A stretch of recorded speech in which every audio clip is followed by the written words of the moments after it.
Hello, everyone. Welcome to this post-match review for the game of tonight. That was Bologna against Milan.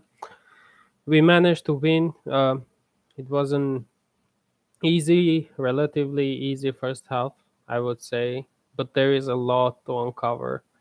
There's a lot to uncover, especially with Pioli's tactics in the middle of a game. And I feel like that's what he needs to learn, uh, and that's what he we need to improve a lot, especially if we want to remain within those big clubs and really challenge and know how to manage games better. Because these are the small games, like the more trickier games that you have to know how to manage. You We have the talent, we have the skill, we have everything that we need to beat these teams, but the problem relies on the mentality and the focus during the game. So presence is key. It's very important. Uh, Thank you. And yeah, we can start with the lineups we that were today. Let me just open this. I don't know if I can share screen without a ready-made template, but this time I will just say it out loud for you. Okay, so the lineups were the expected lineups from the game preview that I did. In the attack, we, as expected and as I believed as well, purely started with Pulisic. My personal preference would be to start with Chukwueze, but uh, that's why he's a manager, and now I can see why starting with Pulisic turned to be the better outcome, like even directly impacting the result. But yeah, we can start with Rafael Leao. I want to start with Rafael Leao, and there is something that I want to mention when it comes to Leao, is that I feel that he's feeling the pressure of having better players, not better players than him, but very good players around him. And now that everybody is performing well, it's like a bit of challenge to him. uh, he may be feeling like, oh, okay, i'm I feel I may be feeling a bit left out, so because I used to be the best player in the last few years, but now I'm not.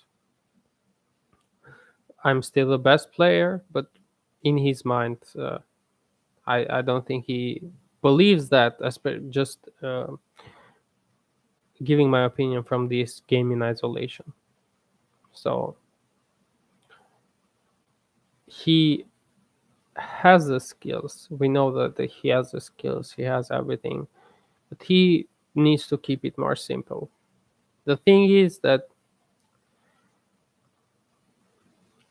he's trying to do so much. He's trying to show that I'm the number 10 of the team. I am the leader of this team. But sometimes the leaders don't have to show they are leaders. It's just their aura and their leadership, their nature of leadership just highlight gets highlighted without any effort. And because Leo was trying too hard to be that guy that he was these past seasons, he couldn't actually play his natural game. He couldn't relax into the game. So in his mind, he was creating a lot of pressure, and because he was creating this pressure, that was directly impacting his performance. And uh, as long as like the game was going by, uh, it was kind of the game was bypassing him, and he was getting frustrated, and you were seeing that he was hurrying a lot with the ball. He was tr- either trying to dribble too many people, or either not not looking around him, not like being patient with the ball. So yeah, I think I think he needs to work on that. From that mindset part, he needs to understand that the team has improved and now there are other players to step up as well. So he needs to be humble in that area and understand that this is for the betterment of the collective of the team. So this is not because others are taking his shine away.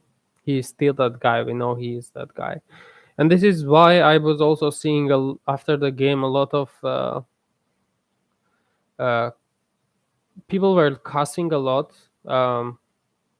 Rafael Leao, they were going over the board, to be honest, because I feel like the reason why he was getting a lot of like criticism and this kind of stuff is mainly because uh, they are they f- the general Milan fan were feeling like their best player left the team out, and the best player abandoned the team. So now they started to resent him a lot. But it does that doesn't make it right, because La- Rafael Leao needs to have the space to see it himself that okay, I can still be that guy even though I have Christian Pulisic, I have Tijani Reindeers, loftus-cheek, even like coming from the bench, Okafor and Chukwueze. So this is what makes a player legendary is the trophies, winning trophies, and this is all about what it is. I understand that a player of his class and from how much he gets paid and from where he's going, like he took the number 10 and everything, he also the stats, the numbers have also to back it up. But in my personal opinion, I don't really care about the stats, and the stats are one thing, but success is another thing. There are a lot of players in the world like Harry Kane and Tottenham that have amazing stats, and they also get valued for that and get like paid well, and they are like world class players because of that. Their performances, their stats open the door, but what matters is to move forward with the team, because the more success you have, the better uh, the better energy and synergy you will attract around your team. You will have uh, a better changing room. You will have the more family feeling like changing room, more closeness with your teammates, and this is why it's really important to do it for the collective. Otherwise, choose an individual sport like tennis if you want it to be all about you. Uh, yeah. What I I I think I had one more thing to say about Leo. Let me just.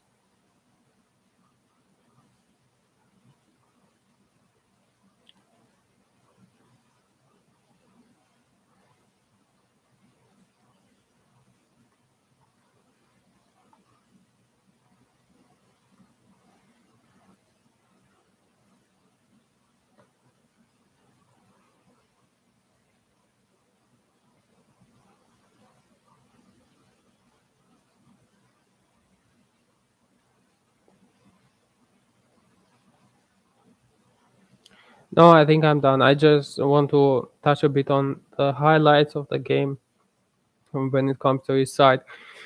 Here, as I was saying, besides the frustration, he still can show that he has he needs a bit of just a little bit of space for him to do damage.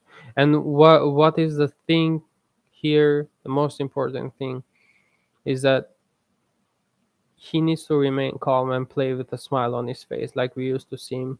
The best performances that he has is when he's really focused on his own game and he's not trying to play to show that he's good enough, because we already know that he's good enough. We can see it, like even in a bad performance, he's one of those players that when he gets the ball, you know that he will make something happen.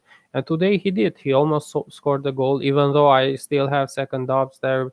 He maybe could have passed to Okafor, but he could have easily scored there. It was just a matter of centimeters.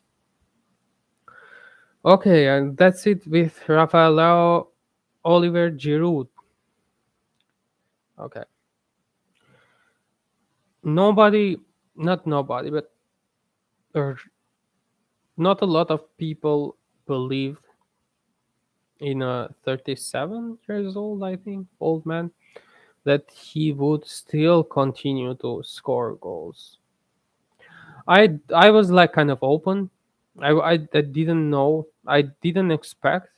I was like kind of on the very neutral. I wasn't like expecting him to score. Neither I was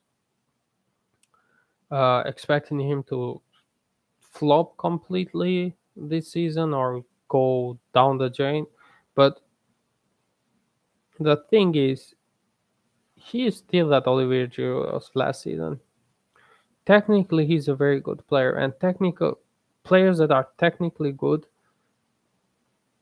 uh, age is doesn't really impact them. Ibrahimovic. I'm not saying Giroud is Ibrahimovic. I'm just using Ibrahimovic as an example, as another example of a player that is technically good. Of course, Zlatan is miles better than Giroud technically, but Giroud is also very good technically. He has a good touch, and he links play well. He is strong. He's tall, and he knows where to be. He's like he has that striker in him, that classic number nine. That uh, whenever an attack happens, he knows where to be in the box. He knows when to go in the drop a little bit in the midfield to link with other players, and he knows where to be there in the box. So that's a very important thing to have in this team, to have that type of striker. Oliver Giroud, yeah, he's he's a striker that we need for this season as well. We still need another striker that is can come off the bench to help, because no matter how good he is, he we all know that he doesn't have the stamina as a young player would. So it's good that we still have him. I think he will still get double digit numbers this season in Serie A. Uh, I think he will score goals in Champions League as well. Let's see. Champions League, I think 1 week from today, if I'm not mistaken, it's a draw, the group stage draw. So when it comes to Champions League, uh, it's all we will all see what will happen when it will come to that day, the group stage draw. Because if we draw a group that is relatively easy, like last season, even though this season we're much stronger, I think we can still uh, go far. But you never know, because Inter last season had Barcelona and Bayern Munich on their group, and they made to the final because they after they made the qualified to a group, they had an easy run. Uh, I would say even easier than Milan, because I think Napoli is stronger than Benfica. Then, yeah, if we can have an easy group, that would be a good start. And I was relating that to Giroud scoring goals. An easy group most times means that you will score more goals if you play against teams like Cervena Zvezda or I don't know Malmo, Dinamo Zagreb, like let's in these kind of teams. You will have your players like Giroud who will reassure your goals. So yeah, uh, Giroud, solid performance. Very happy for him. I hope he continues. And yeah, then let's go to Pulisic, the man that I didn't expect to do this well. To be honest, he did very well. He was like the player that I thought Lau would be for this game. Of course, thank you. Um, the link in the second goal with Giroud, the link play there was classic from the old days when they used to play together at Chelsea. Um, then the first goal, he made it happen basically. Across his cross to Reindeers cut it back to Giroud. So yeah, I'm very happy with Pulisic as well. It was an amazing debut. So I hope and believe that he will continue like this. And I think he's even more dangerous in the outside. This is what makes it interesting because maybe some games you will uh, have Lao arrested, and you will have Pulisic from the other side. We will see him there. In the friendly game he against Real Madrid, he played very well there. So yeah, Pulisic is a classic. Uh, is one of those players that he has been there. He has done it. He has played in Champions League. He has played in a World Cup. He is not like Messias or Salamakers that he feels the pressure. And but Pulisic is technically solid for Serie A. His speed is perfectly matched. It's the perfect game for him because I felt like in Premier League some games he used to not really have that much space and time on the ball, but in Serie A it's perfect because you don't need a lot of speed in Serie A. That's the thing. And Pulisic is not necessary. He has I think he has a fast starting pace. He has a quick start, but uh, then in 100 meters or so, he's not that quick. So Pulisic, I'm really happy with him, and I think that it will turn out to be a good signing. Let's see what happens with Chukwueze and Pulisic. That side, I'm really excited to see that. And let's see if Leao will continue this pressure that he is feeling, that he felt this game at least. Yeah, let's see if he will continue that or if he will just get back to his normal days. Because I think in that Leao, especially playing on the same pitch with Pulisic, it was like communicating to him that look, if you're not doing well, I will take your place.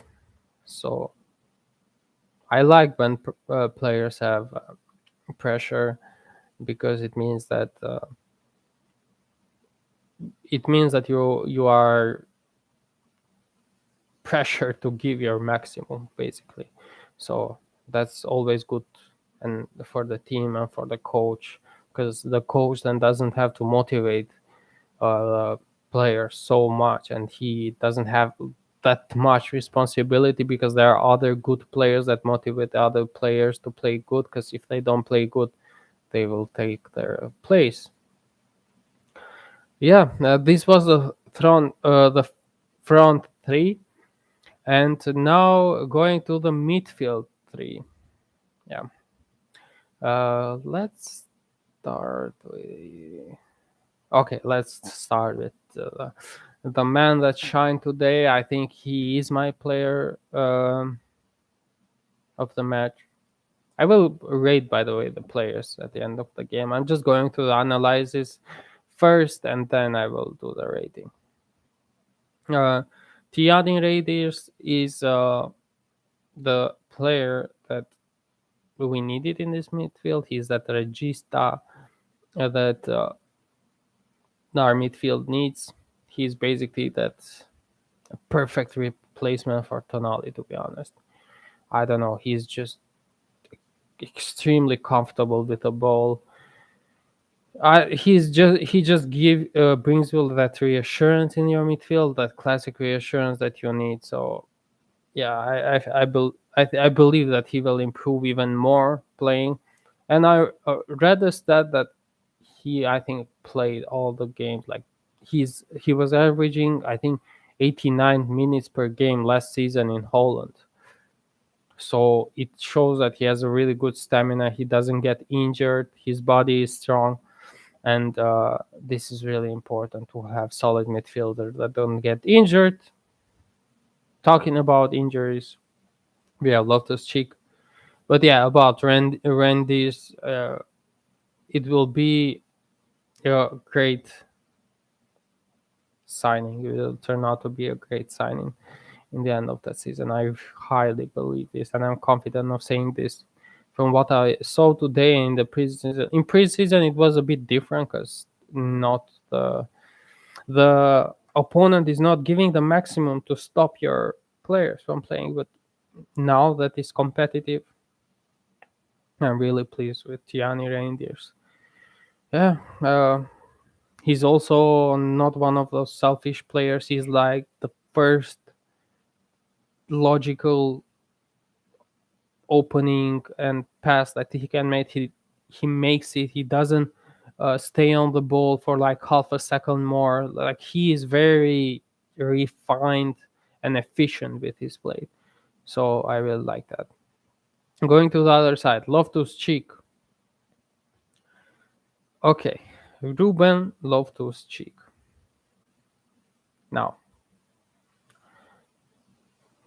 I think he was like the worst from our midfield, to be honest. The worst player in our midfield. Having said that, I don't think he had a bad game. He was just the worst out of the three. Now, Loftus Cheek has a great physical presence, has great strength. He needs to work on his stamina as well, a bit more. Uh, but I understand he's not like a player that you he plays a lot because he has a bad injury record. But I liked how he played this game. I like how what the balance that he gives to our midfield. He adds that physical dominance in the midfield, that balance. Because Tiani Reindeers, Krunic, especially Krunic, is more physical, but it's not like that big guy. Tiani Reindeers is the like technical one, the regista. But Loftus Cheek is that guy that you can rely for like some physical presence in that midfield. He's that big guy. We had that dog in Benacer, but since Benacer will be out like till January or something, uh, Loftus Cheek brings that perfectly, and he's tall and he's very physical. So I really like that about him. But as long as he works in his stamina and in his pace and like moving a bit quicker, I think he will be a very good midfielder for us. And especially if he doesn't get injured, because if he starts getting injured again, oh my god, that's why we signed Musa, I believe, as well. That's the main reason, because we have this injury problems with players such as Loftus-Cheek and Benacer. But Krunic and Reindeers seem to be the ones that we have there solid, that will play the most of the games. Um, yeah, with Loftus-Cheek, I hope to see him improve, and I am really looking forward to seeing him play in Champions League. in big games and this kind of games. Yeah, because Bologna against Bologna is more. If I would find a keyword, I would say it's more like a rusty game than technical based, skill based. It's very rusty. The other team is trying to hold on for their life to not uh, concede, then they concede, and they are not. It's just not that type of game. I'm looking forward to see Lotus-cheek in the Champions League a lot. Now, Krunic. Uh, Rade Krunic. There are talks that he will go to Fenerbahce. I hope not. I hope not. I think he's that player that every midfield needs, not just Milan. He's not that glamorous player that uh, is very technical and like just gets you very excited when he has the ball when he plays and when he, he's a classic classic number 6. He's not that technical, I know that, but he has some bravery that I haven't seen in a lot of midfielders. He when he opens his body, even though he may have a little bit space to pass to, he uses that space and makes the pass. He's not scared from that. And I have noticed one thing about him, that when we play from the back, he's also not scared to receive the ball and play from the back. Some sixes get panic there. They are not really confident with the ball, but he has that thing. He has that thing that he is really confident, and I really like him. And I think he is starting to improve. It's mad to say this because he's not like a youngster that improves, but uh, he is starting to gel and to understand his role in the team. In the season that we won the Scudetto, he uh, the commentator mentioned it tonight. He came from the bench like 26 times, started like 13 games. So he was that sub player, but now that he has grounded that position and like stuck to that position, it shows how much Pioli trusts him, and how it also shows on the pitch how he's improving and like claiming that position for him more. So if he leaves to Fenerbahce, I will be kind of shocked, to be honest, because why would you leave from one of the biggest clubs in the world to play in Turkey? That wouldn't make sense. In the football realm. Then in his private life, whatever is his background, that's completely a total different subject. Okay, but in the football realm, you it doesn't make any sense to leave that position, and to that position that you have claimed and that you are playing, and that it's yours in one of the biggest clubs in the world. That will be crazy if there are no other stuff and there is no other context, to be honest. So Krunic, good performance, solid. Nothing glamorous, as I said. Simple, efficient, easy. That's it. Uh, then let's go with the left back, Theo Hernandez. Okay.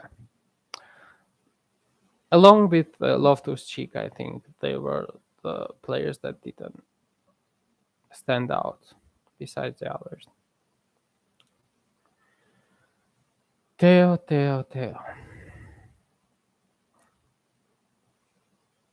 I mentioned this in yesterday's preview video, that Theo is a player that when he wants to play, he plays. When he doesn't, he just. And especially in these kind of games, like Bologna, he feels like he's too good to be there. And I don't like that about him. He's still, obviously, when a player is talented, the player is almost world class. Even when he doesn't want to play, he will be playing better than an average player because that's just his thing. He's just a good player, so he doesn't have how to hide it. Uh, he had some good runs, he had some good plays, but sometimes he was trying too much. He was being selfish. He wasn't passing the ball. He was trying to do it all alone. He wasn't playing with his teammates. So it's funny because in the big games, Theo is just a completely different player. And in the big games is actually when you need like the big players to step up. And he does. He also does in other games. I'm not saying that all the small games he never plays well. He plays, of course. That's why he's one of our best players. Otherwise, he wouldn't be. But he has this attitude, this body language in smaller games that communicates that he's not supposed to be there in from his how the way uh, he acts and the way he plays. So I'm not sure how long this will last if he will actually realize it. So he will need to step up because I'm just checking the player ratings now, just from Flash Score, and Theo Hernandez is like has gotten 6.8. It's like the second worst after loftus-cheek, who got a 6.7. So it's not that I'm saying this; it's the data as well, the professionals and the world is saying this. So he knows, he knows when he has played well. But yeah, hope he's okay. He had a slight injury. I think it was a knock, nothing too serious. I don't I don't think that will be a problem. At least, hopefully not. Oh yeah, right side Calabria. Okay, look, Calabria is one of those places you shouldn't expect a lot because it's Calabria. He's a solid 7 out of 10 player. That's his best. If he gives you a 10 out of 10, it probably means that he has made like 2 assists or scored a goal or something. He's not a player that he's probably one of our worst players, to be honest. And you can still see like the players that lack that quality that Milan needs. You can still see the flaws in the game. You can still see the players that are not quite good enough to be there. You can see them. Basically, you can uh, have them very clear in your eye who is that player. It's very clear to see who is of a lower quality. So it's not a big deal to see who is of lower quality in that team, especially now that the overall quality of the team is increasing. The bad mushrooms will come out and will stink. So Calabria, good performance. He had some dodgy moments here and there, but that's Calabria. I'm not expecting him to be completely perfect like other higher level players are. Yeah, I don't have much to say about him, to be honest. Mm, Yeah, hopefully uh, Pioli also sees that we it will come January. We will need to have another right back. I'm sorry, we need, because he refused to sign single. So what now? If Calabria gets injured, or if Calabria doesn't play to the standard required, the all eyes are pointed to you because you chose to not sign single. You said no. I haven't watched single, to be honest.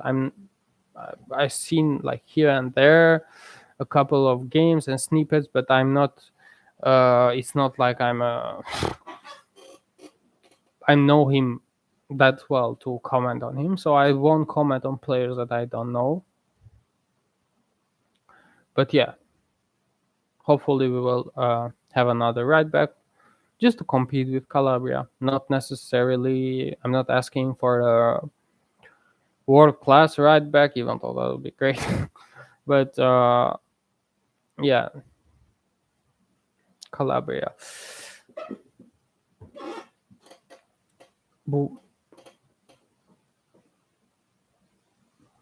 I remember now that Inter. I saw news that Inter is very close to reaching a deal with Pavard, Benjamin Pavard, which is a good right back, especially for Serie A. So that's a good signing from them, and I would love to have actually Benjamin Pavard in Milan to complement other French players like Giroud, Hernandez, Mike Magnan. So it would be a good like French Christmas tree because they all play in different sides and up top. Uh, yeah, Calabria, good performance. Nothing too spectacular. Let's go to Fikayo Tomori.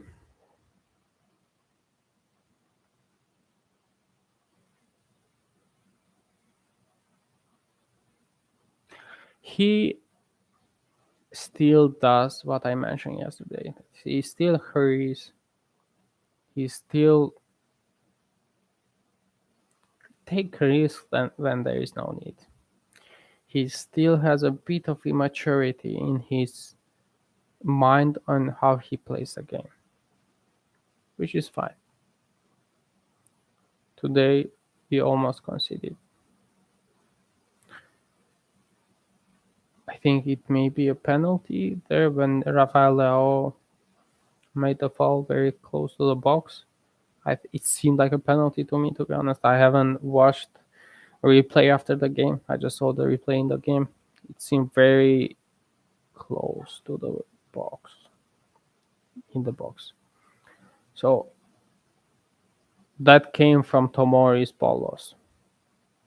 He tried to do a trick and to, instead of playing the simple pass or just putting it out to uh, the attack, he actually, I don't remember if he played it backwards.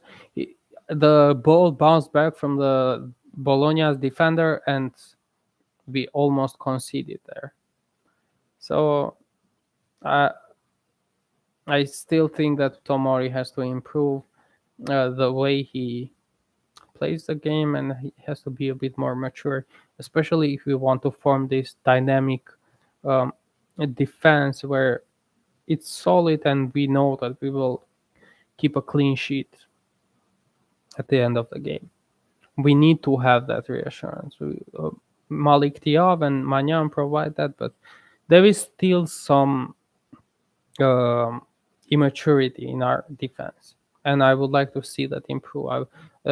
Obviously, Simon Kjaer brings that from the bench, but he's an old man now. We cannot rely on him. So also, he's not like a world class defender. He's a decent defender that helps whenever he's on the pitch, but when he's facing very good players, you see it a lot of times, like last season. They get the better out of him. But now with Tomori and Tiab, we have that energy, we have that um, pace, we have that strength. What is lacking there is this: the mindset, the mature mindset that gives the whole defending line the reassurance there. So Tomori, he just like Calabria, very similarly, a good performance. You can't say anything too much when at the end of the day you get the you get the clean sheet. So that whole line, you can just try focusing on like bits of in the game details. But yeah, this is why I'm doing this post-match analysis. The last player of the defensive line, Malik Tiao. Besides one moment that I remember when he like took the ball and ran out with a ball with the in the middle in the midfield. He lost the ball, and we almost uh, if it wasn't offside, we would be conceding there because the Bologna's attackers were like open with the goal. So he did that. It was a bit the thing that I mentioned before, the immature aspect of him. I understand that he is showing bravery, that he is not scared to dribble with the ball through the midfield, but that's not smart because if you lose the ball there, it's suicidal. The attackers will be one on one with the goalkeeper, and it's very lucky that it was offside in that circumstance in the game, and he so it would be a different outcome if that wasn't offside. Maybe their striker would miss, but it definitely would have an impact, and it would look much differently. The final player of the game, Magic Mike, kept a clean sheet, solid, had some saves here and there, didn't show anything where he was lacking concentration or he was not he almost conceded or he did a mistake. Very solid. He had some shots that he saved from, let me say the stats here. Okay, so 5 shots on goal Bologna had. Some of them were like dead shots, and some of them were like shots that Maignan just saved easily. It wasn't a really challenging night, but Bologna also had some chances that I don't know how they didn't score. Like their their finishing is terrible. Even the commentators were saying that if their finishing, this is why they are Bologna. Not disrespect. This is why they are the team that they are, because in those moments in the final third, when those clutch moments, you don't have that required quality to get you over the line, score goals. So yeah, we were quite lucky from that aspect that they flopped their lines, but yeah. Yeah, in the second half.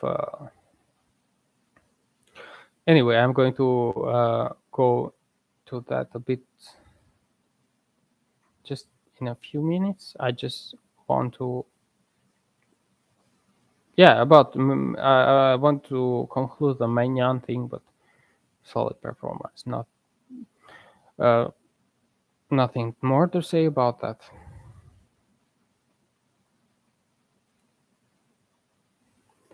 Okay, so let's continue with player ratings. Rafael Lau,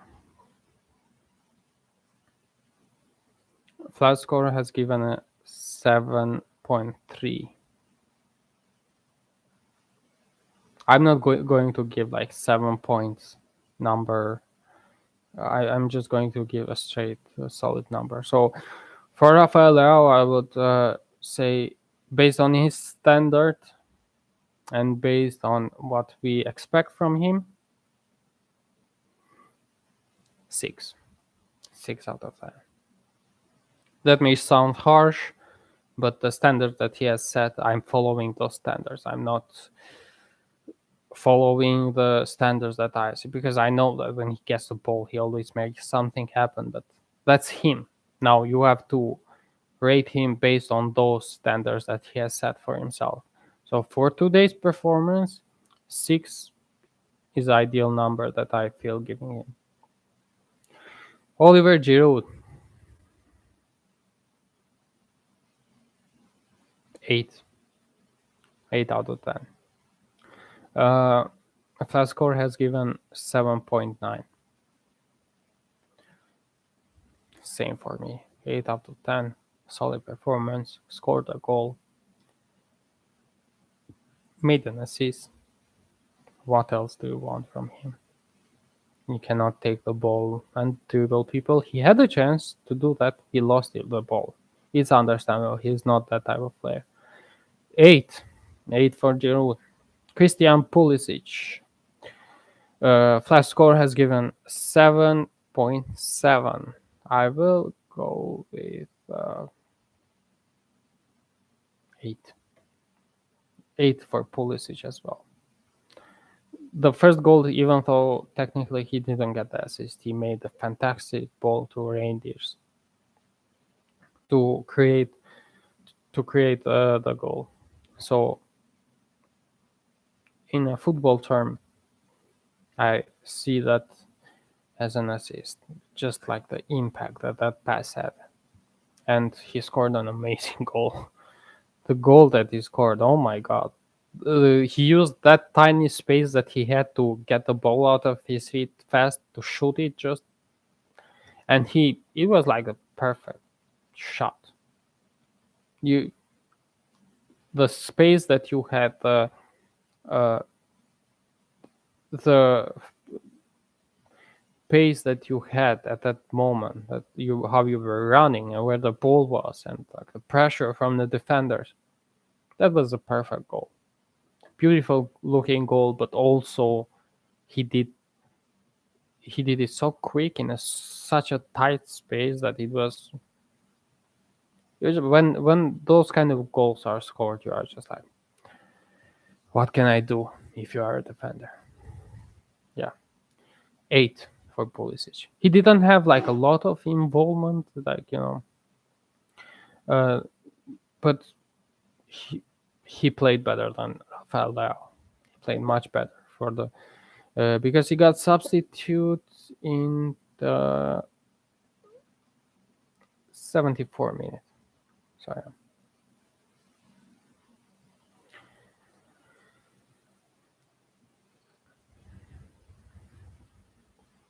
Tiani Reindeers.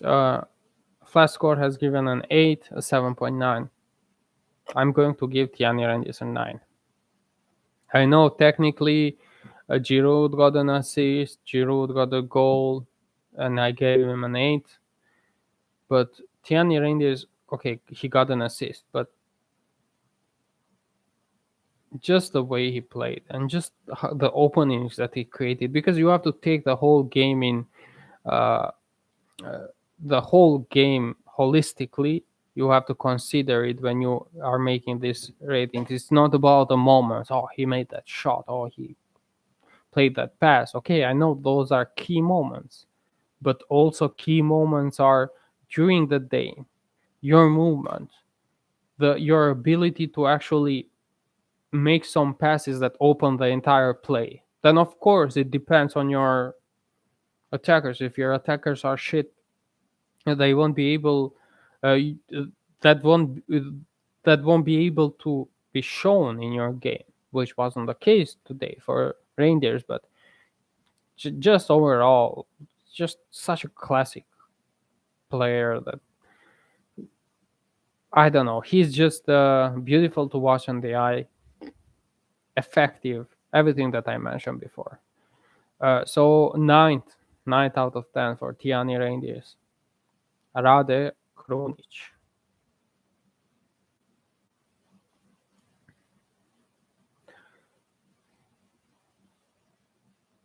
Flashscore has given us 7.2 rating.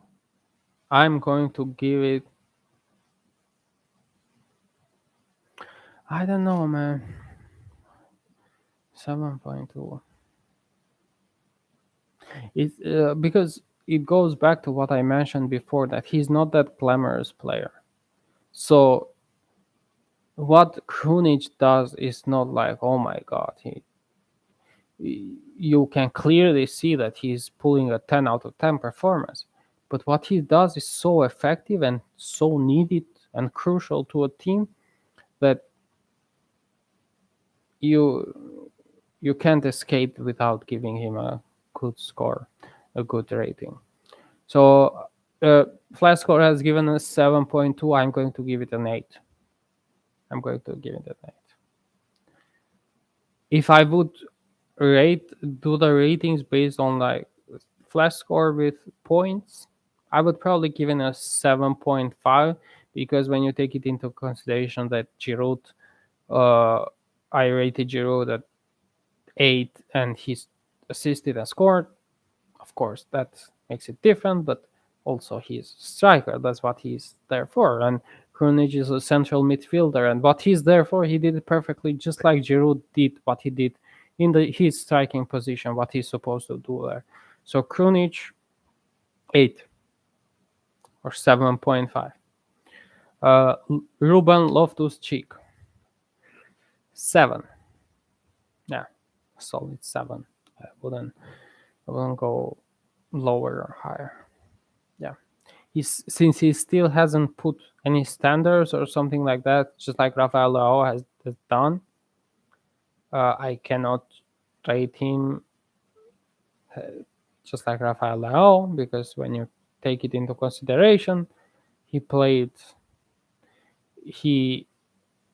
Rafael Leao had more impact because he's that type of player, but we expect that from him because he has set that standard.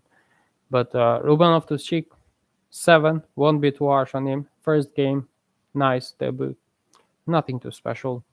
Let's continue. Theo Hernandez. Okay, here, same, just like Rafael. That left hand side, I will go with 6 because of the standards that I have put. And the standards that I have put on the left side is because not because I have put those. It's because what they have done so far. What they have done so far is so amazing, which when they do the opposite, it's very obvious to see. So yeah, Theo Hernandez, I would go with a 6. Yeah. If I'm doing the ratings with points, as I said, I will go both for Rafael Leao and Theo Hernandez with 6.5. But yeah, that's it. Not higher than that. Then Fikayo Tomori, Flashscore has given a rating of. By the way, Flashscore, because I forgot to mention, Flashscore has given a rating of 6.8 to Theo. So yeah, we gave it 6.5. Tomori, Flashscore has given a 7 rating, so I'm going to give it a 7. Yeah, I agree with that. Tiav has gotten a 7.5 rating from Flashscore. I'm going to give it. Oh my god, it's so hard because I think Tiav was a better one out of 2. I agree here with Flashscore. 7.5 feels good. Yeah. Even, yeah, 7.5 feels good. Let's just stick with that, even though I said that I'm not doing points, but also 8 doesn't feel good it feels too high. So 7.5 feels ideal. Calabria, I agree. Flescore has rated him 7.1. I will go with 7. Yeah, yeah, 7 standard. And when it comes to Magic Mike, Flescore has rated him an 8.1. I would also go with an 8. He didn't have much to do. There were not a lot of tricky shots. He saved what he had to save, so I cannot give him a 10 because there were not like crucial moments. But what he had to do, he did. So 8 is good. Now Pioli. Yeah, when it comes to Pioli, oh man, the first half was completely different. Completely different. The first half, we played so well. We were like one of those, when you watch a big team like Man City in the Premier League, you can just see who's a big team, and they finish their chances. That's what we did in the first half, and it was a great first half.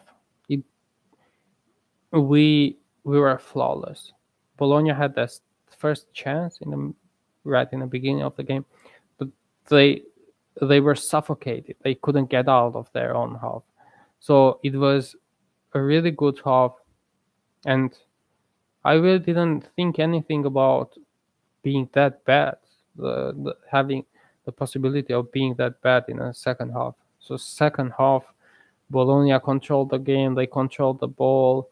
The moments that we were trying to control the ball, it was we were not patient with it. It was like we were like, oh my god, what should I do with this ball? It was that kind of attitude. We were not patient. We were not present with the ball. We were not making triangles to open up spaces to keep the ball as long as possible. We were keeping the ball like 5, 6 passes, and then someone was playing a wrong pass, or a player was taking one extra touch or something like that. So we really need to establish that in the team, to understand that against these kind of teams, when you have a lead, you have to learn how to manage the game. And that's where I point the finger to Pioli, because Pioli hasn't yet gotten that AC Milan is not Fiorentina. AC Milan is a team that when they have the lead, they have to control the lead and manage the game better.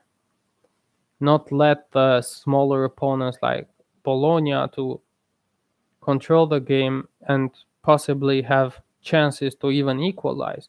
I mentioned before, Bologna had a lot of chances to equalize, but they not to equalize, to score so they can then equalize. But the lack of quality in their attack wasn't able to finish the chances. So that's on Bologna, but we shouldn't allow that to happen in the first place. So that's a really risky game to play with, a dangerous thing to do, because there are teams like Atalanta, or who should I say? Fiorentina. Yeah, exactly. Fiorentina or Lazio. And those teams will score those goals. Will take those chances. Bologna couldn't. So we have to learn how to manage the game. We shouldn't let the opponent have many chances, not more than two at least, two big chances. But when you have a 2-0 lead, and you will also, because there is that saying that 2-0 is a dangerous goal in football. And there's a reason for that, because one goal and it's an open game. You can lose your lead very quickly, even though 2-0 looks that you are stable, secure, but it's not. That's not That's not what happens, especially with our team. Because with teams like Man City, you're 2-0, they're winning 2-0. You feel like you are losing 5-0. It's just because how they make you feel, because they play like that. That 2-0 seems very far to equalize. But when you allow the teams to play like us, and you allow, I mean, when you, yeah, when we allow to play the other teams to play like us, that's what happens. You have a lot of risks, and you give opportunities to the opponent team to score goals. So that shouldn't happen in this stage, and that's Pioli's trial this season to learn how to manage games if we want to win the Serie A. And I said it yesterday. This season we have to go for the Serie A.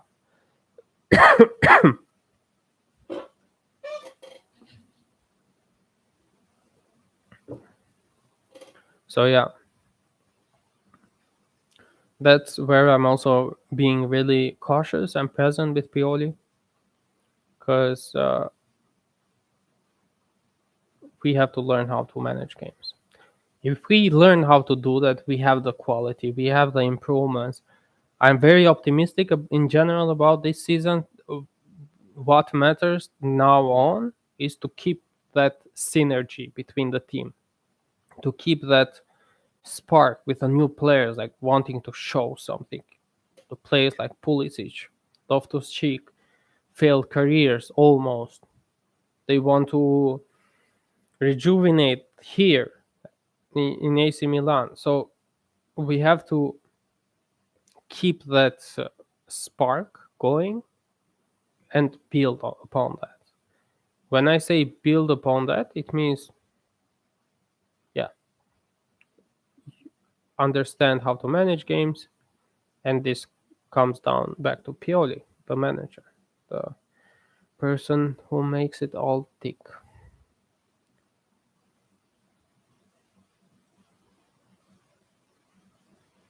So yeah, I feel like I gotten all of my points out there. I will probably go live again by the end of the week or something. I'm not sure when is our next game. I know we're playing Torino, but I'm not sure of the date, so let me quickly check here.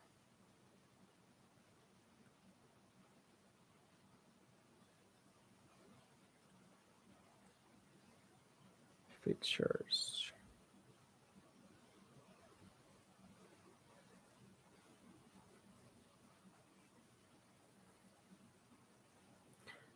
Okay, so 26. It means we're playing Saturday at 8:45. Okay, Saturday sounds fine. Okay, probably Saturday I will go live just to do the same review of the game again. If not, I will make sure to have a recorded shorter video. So let me know, guys, which types of videos you like the most to see from this channel if you already started watching. And I will also listen to feedback because that's really important for me, to listen to the audience and what is being received the most. So yeah, I think I'm going to end the stream now. Uh, Thank you for watching, and don't comment, don't forget to like, subscribe, and comment, as that helps a lot with the algorithm. And yeah, I will see you next time. Bye bye.